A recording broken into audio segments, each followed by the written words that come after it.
Olá, eu sou Sandro Amadeu Cerveira, sou pastor da Igreja Presbiteriana Unida, sou membro da Segunda Igreja Presbiteriana de Belo Horizonte, também do Presbitério Erasmo Braga.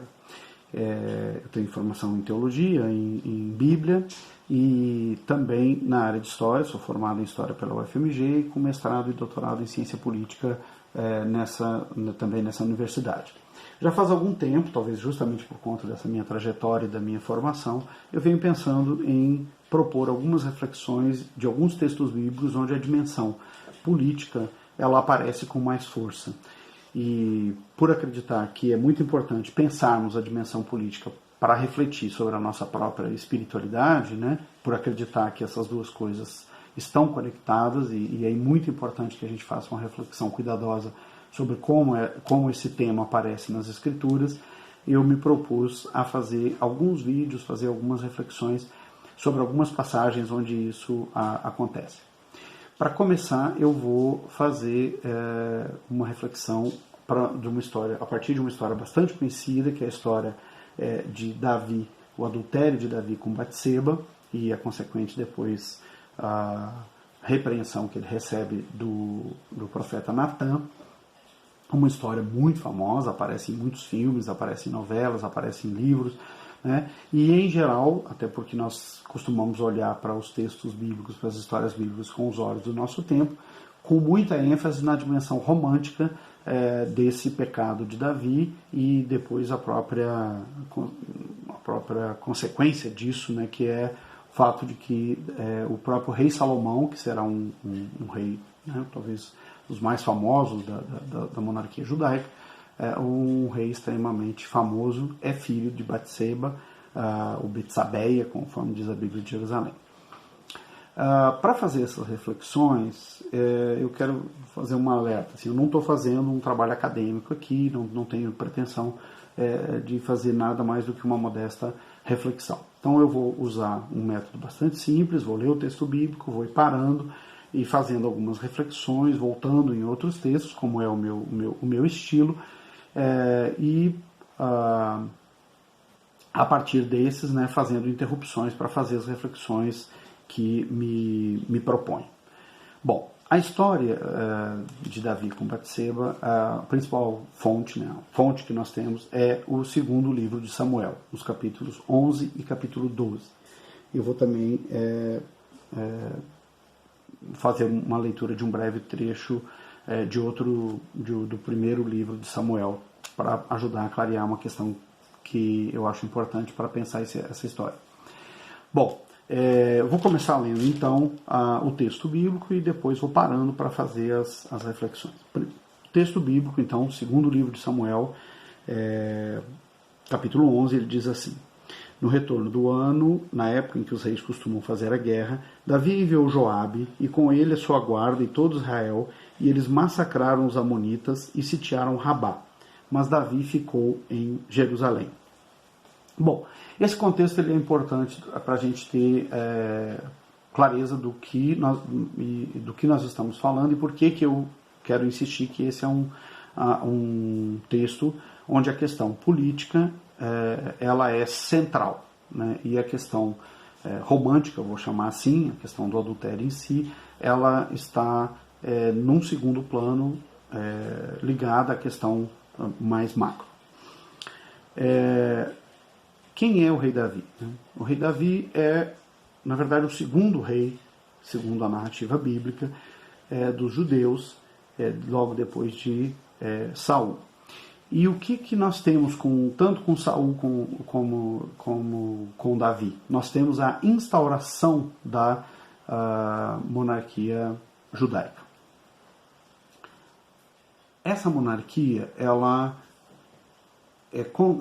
sucede um período que no Velho Testamento é o período da história judaica chamado período dos juízes, que é um período onde Israel tem uma organização mais horizontal, né, tem uma passagem que diz, né, cada um fazia segundo bem lhe parecia, e que para as questões relativas à autodefesa dos hebreus, né, desses povos, Deus levantaria então personagens, líderes carismáticos que eram considerados juízes. Inclusive há uma juíza em um determinado momento. O último dos juízes é justamente Samuel, que é uma pessoa que se atribui à escrita do livro. E o livro de Samuel, os dois livros atribuídos a Samuel, eles narram a história do momento em que o povo judeu está vivendo um contexto onde os outros povos ao seu redor já estão se organizando no modelo monárquico. E o povo judeu se ressente, né, e sente que a sua fraqueza de enfrentamento desses povos e os seus problemas internos, os seus problemas relativos à corrupção, eles derivam do seu sistema. E eles vão a procurar o profeta, que é também um juiz, que é Samuel, para dizer para ele que eles não querem mais esse modelo, eles querem agora uma monarquia. E é muito interessante, talvez isso valha a pena para um outro dia, que Samuel fica muito ressentido com isso, faz toda uma série de alertas, e principalmente o seu alerta fala dos custos da centralização e do empoderamento da figura do rei e como que isso mudaria a relação dos judeus entre eles mesmos e com o que a gente chamaria hoje, né, do Estado. Neste momento aqui, os judeus estão colhendo os frutos positivos dessa centralização do poder do Estado na figura do rei. Davi é um líder carismático, mas para além, né, de matar gigantes com pedras, Davi é um guerreiro, é um soldado e é um gestor. Ele é um cara muito habilidoso, monta um exército muito forte, ele tem um staff, né, a gente chamaria hoje, né, ele tem um conselho de líderes, que a gente, né, chamaria hoje de ministros, que são muito eficazes, entre eles esse personagem que é mencionado aqui, que é Joabe, que é o seu grande general, é um cara muito eficaz na arte da guerra, e os judeus então vão se fortalecendo e vão obtendo uma série de vitórias e vão expandindo os domínios dos judeus naquele território, e nesse caso em específico, mesmo sem o seu principal líder, né, o seu rei, os exércitos de Davi são muito eficazes, e o texto aqui fala, inclusive, né, com um ar grandiloquente de que os exércitos de Davi, sob a liderança de Joabe, massacraram os amonitas, né? Então os judeus estão extremamente felizes, estão contentes com esse avanço. O texto segue, lembrando, né, Davi está com o seu exército relativamente bem organizado, está já com a sua liderança como rei bastante consolidada, e agora ele inclusive se dá o luxo de ficar em Jerusalém enquanto o seu exército faz a campanha. E ele está lá então. Aconteceu que numa tarde Davi, levantando-se da cama, pôs-se a passear pelo terraço, e do palácio do terraço avistou uma mulher que tomava banho, e era muito bonita a mulher. Davi mandou tomar informações sobre aquela mulher e lhe disseram: ora, é Betsabeia, filha de Eliã e mulher de Urias o Heteu. Então Davi enviou emissários que a trouxessem. Ela veio ter com ele, e ele deitou-se com ela, que tinha acabado de se purificar das suas regras. Depois ela voltou para sua casa. Depois voltou para sua casa. A mulher concebeu e mandou dizer a Davi: estou grávida.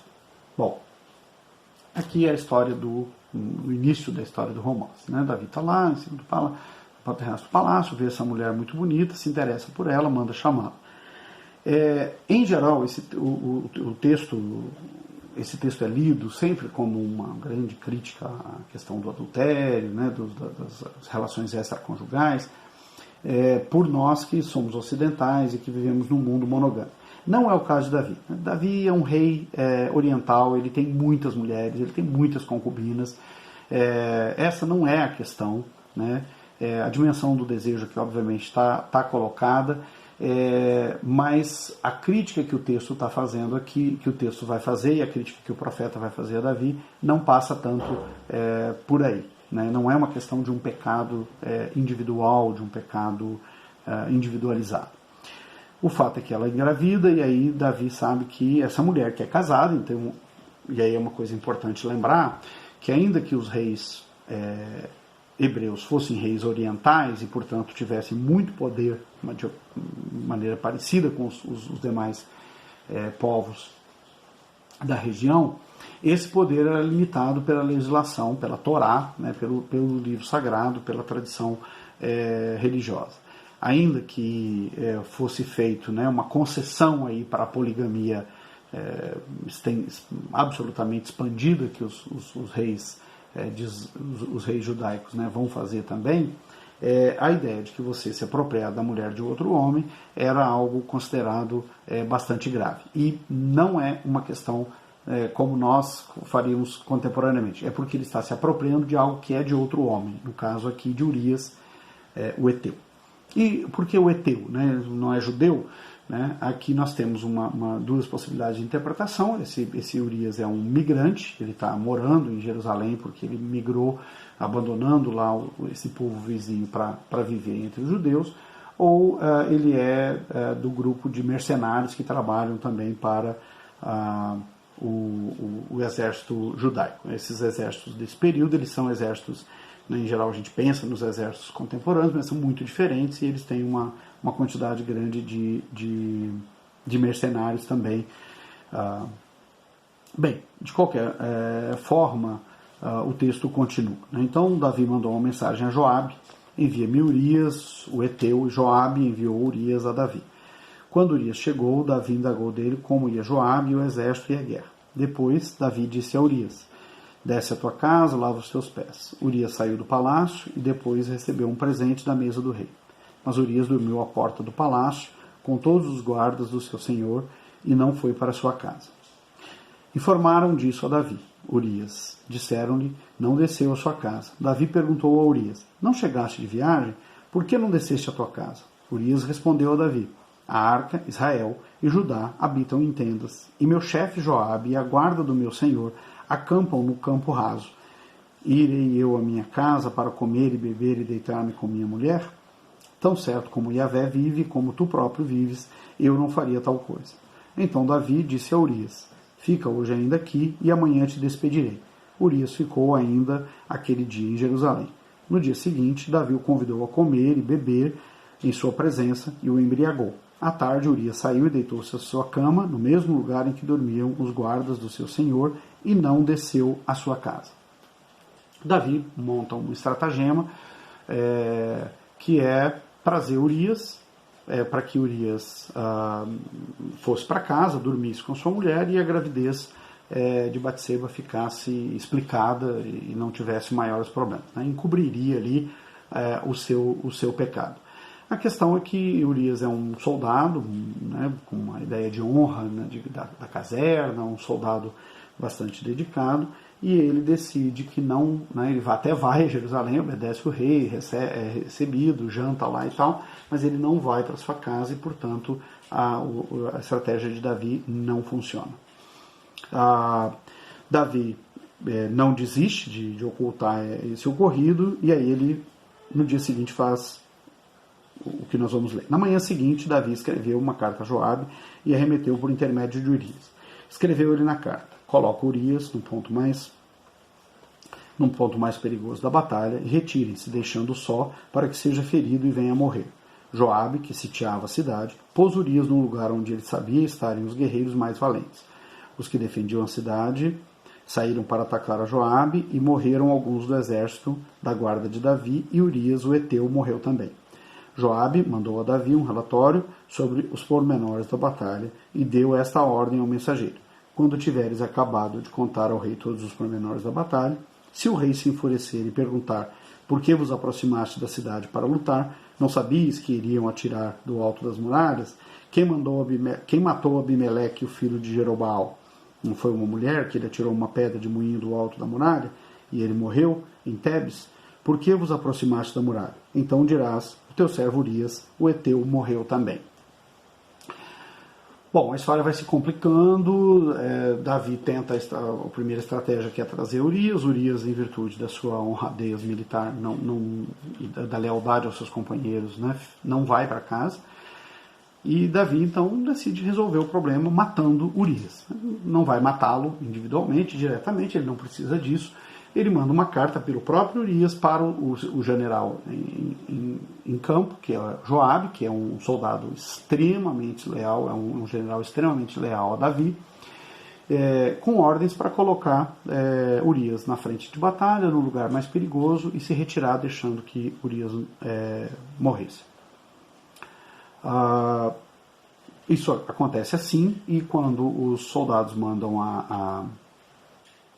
quando o mensageiro manda o relatório para Davi, Davi fica indignado que eles se aproximaram demais da cidade, mas o mensageiro, assim como Joabe orientou, ele diz que ele morreu, e ele encerra o assunto dizendo, Davi manda um recado para Joabe assim dirás a Joabe, não te preocupes com esse caso, a espada devora tanto um lado quanto o outro, redobra o ataque contra a cidade e destrói-a, anima-o assim.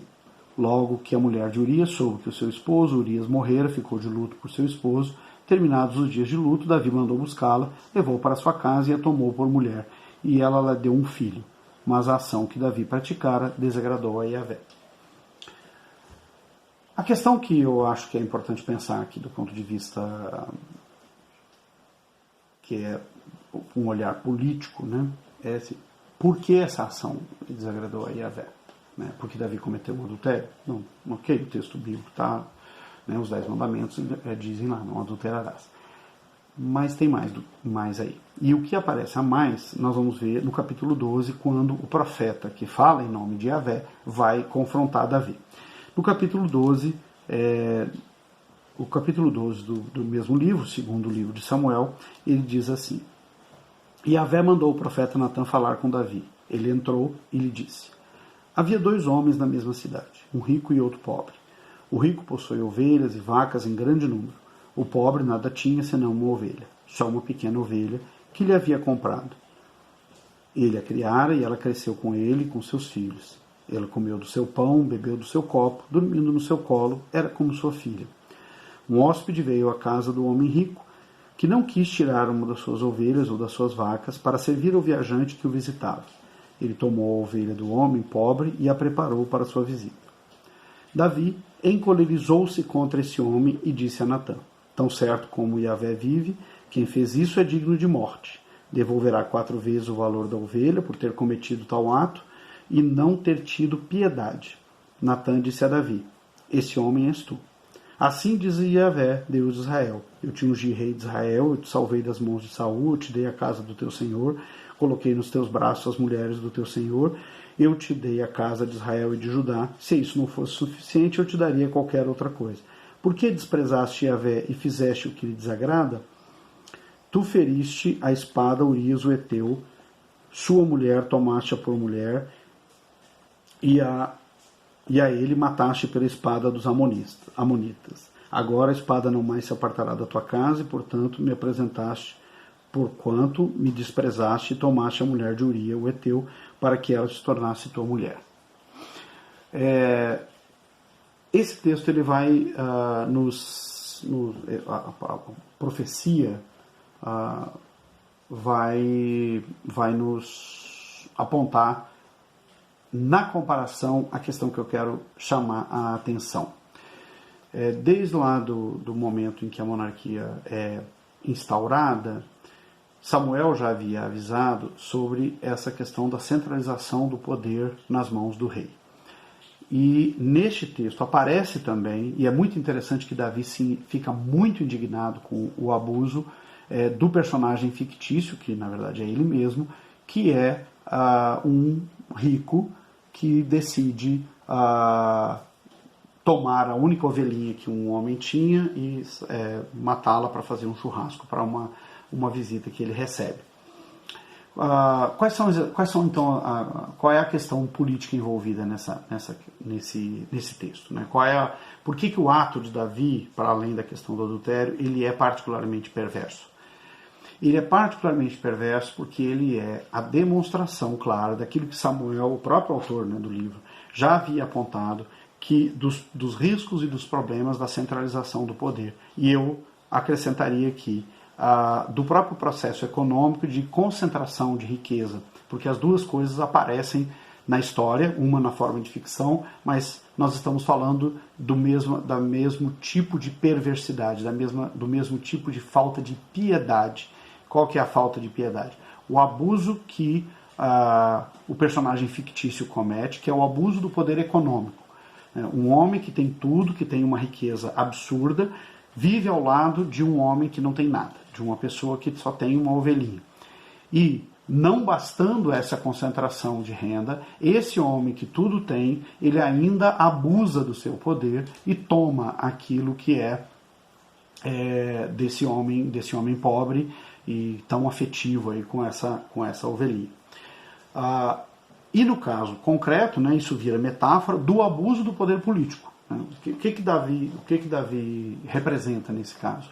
Representa um rei que pode, eu digo pode no sentido de que ele tem poder ele tem condições para, desrespeitando completamente a tradição, a legislação, a moral instalada, fazer algo como se fosse a coisa mais banal do mundo. Né? Assim, você tem uma mulher que ele não poderia tomar como esposa, não poderia tomar para ele, e ele o faz, sem grande culpa.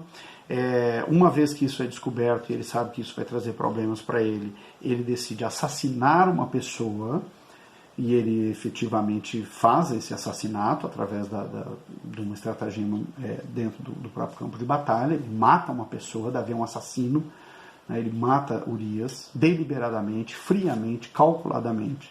E Davi consegue fazer isso porque ele tem poder ele tem o poder de mandar chamar Urias.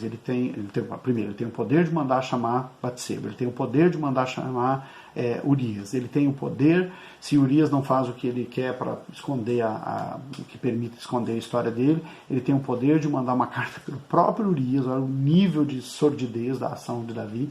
Pelo próprio Urias volta para o campo de batalha com a sua sentença de morte. Essa sentença cai nas mãos de um personagem que é bastante polêmico, eu pretendo eventualmente falar dele também, que é o Joabe, que é o general, que não tem dúvida sobre qual é o procedimento. Joabe não questiona a autoridade do rei, ele não tem por que fazê-lo. Davi é um rei oriental, Davi é um rei com todos os poderes do modelo político que tem ali, e esse rei, esse general, ele vai obedecer às ordens do rei e vai fazer isso, vai sacrificar não apenas Urias, é importante, ele sacrifica outros homens da própria guarda pessoal de Davi que estão naquela batalha, e para assassinar essa pessoa. E ainda, como justificativa, olha, isso é da vida, isso é do jogo, né? Nas batalhas morre gente dos dois lados, então tá tudo bem. Esse tipo de abuso do poder político é que, na verdade, está é o ponto que eu quero chamar a atenção nesse momento. Davi, uma vez instaurado nesse modelo monárquico, ele não tem limitações, a não ser a limitação do texto da moralidade, do texto sagrado, mas um texto que, em última instância, remete ao castigo divino que virá sobre ele. Mas esse é a última instância. Do ponto de vista do funcionamento do governo, do funcionamento do Estado, o que nós temos instaurado é um rei que tudo pode. Num mundo, e aí por isso a história de Natan é verossímil, num mundo onde você tem pessoas ricas que também tudo podem. Essa é a grande questão que aponta, né, que eu chamaria atenção para a dimensão da perversão desses atos e do pecado de Davi. Eu queria sublinhar então que tipo de reflexão nós podemos fazer e a nossa espiritualidade cristã, a espiritualidade reformada, o que ela poderia nos dizer sobre isso, né? Primeiro lugar, que a crítica, a acumulação e a perversidade, a indignação que o próprio Davi mostra e o próprio Natan mostra muito forte contra uma história na qual você tem alguém que tem tanta riqueza que é possível, é plausível que ele decida ir lá e tomar, né, não gastar, ser avarento, não gastar daquilo que é seu e ainda se apropriar do pouco que tem o pobre, essa indignação tem que ser a nossa resposta como cristãos e como cristãos reformados. A nossa indignação contra o abuso do poder econômico, contra a concentração do poder econômico, ela também tem que estar associada com a nossa indignação contra o abuso e a concentração do poder político. Não é à toa que vários dos movimentos sociais do período moderno que que contribuíram com a instauração de um regime na qual os governantes não podem tudo, eles são limitados pela Constituição, eles são limitados por outros poderes políticos, tiveram importante contribuição de cristãos e particularmente, destaco aqui não só os cristãos reformados, mas cristãos anabatistas, cristãos católicos, cristãos de diferentes matizes. A ideia de que o governo é uma necessidade humana, para alguns um mal necessário, para outros algo que pode ser muito positivo, mas a concentração desse poder ela não pode ser total. E aí nós vamos pensar desde os dissenters ingleses, nós vamos passar pelos movimentos republicanos, nós vamos passar pelos movimentos anabatistas e vamos desaguar no próprio discurso da Constituição, do que nós chamamos hoje de democracia, com a sua divisão de poderes, para que um governante, e o ideal seria para que o sistema econômico não possa fazer o que bem entende, para que haja limitação. Então, como cristãos e como aqueles que acreditam que se o poder está super concentrado, seja nas mãos do poder político, seja na mão do poder daqueles que detêm o poder econômico, nós não teremos piedade, nós teremos a perversidade instalada. E o mundo que nós vivemos realmente nos faz pensar sobre isso, um mundo em que o poder econômico está absolutamente concentrado na mão de um número menor cada vez de pessoas, em que aqueles que detêm o poder econômico podem controlar, inclusive, boa parte do sistema político, em que o poder político muitas vezes quer trazer para si superpoderes. E reclama porque existe o Supremo Tribunal, reclama porque existe Judiciário, reclama porque existem outros entes federados, esquecendo, e nós às vezes nos esquecendo, que esses entes e que esses controles sobre o poder instituído do Executivo, eles são uma dimensão necessária justamente para que os abusos, como este narrado na história aqui de Davi e Batseba, ou Betsabá, não venham a acontecer. Bom, era isso, desculpa pelo tempo, vou tentar ser mais breve nos próximos, mas muito agradecido pela atenção de vocês. Um abraço, muito obrigado.